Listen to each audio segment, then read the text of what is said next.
For many years, the Loch Ness Monster has existed, deep in the depths of some lake in California, apparently. It starts attacking divers, attacking swimmers, and goes on a rampage. Why it's suddenly interested in attacking people after all this time of being there is never actually explained. I think you learn not to ask silly questions like that in these kinds of movies. The military are looking for an old German World War II bomber, which is apparently sunk at the bottom of Loch Ness, and a couple of rival scientists are looking for the monster. Just about the best bit in this film is one of the scientists giving a talk on the Loch Ness Monster. This is actually a documentary-like moment in which he gives some interesting theories about the creature, but any credibility this movie has is soon lost.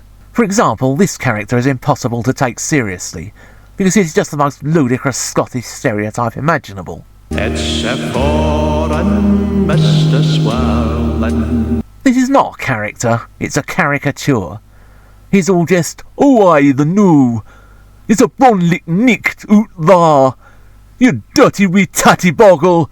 Should old acquaintance be forgot and ne'er brought to mind?" And yes, I would have qualified to play a Scotsman in this movie, because all the other accents are just as bad. It isn't long before we see the monster itself, and it's so obviously just a dodgy head and neck prop. The attacks just look ridiculous, and at one point it takes so long to eat someone, it honestly looks like they're making out. All the love in the world. There's also some business about the monster's egg being ready to hatch. There's the usual kind of love story they have in these kinds of movies.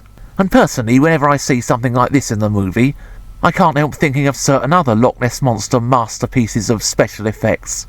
Creatures crawl in search of blood to terrorize your neighborhood. As soon as he realised the prop was later used in a comedy film called Amazon Women on the Moon, in a spoof documentary about Jack the Ripper, any kind of criticism of the special effects in this film become redundant. There's the usual kind of ending, where they decide the best way of dealing with this rare unknown species is to blow it to kingdom come. In bloody Scotland and all that comes from it. Go away, no! Poor wretches whom the hand of heaven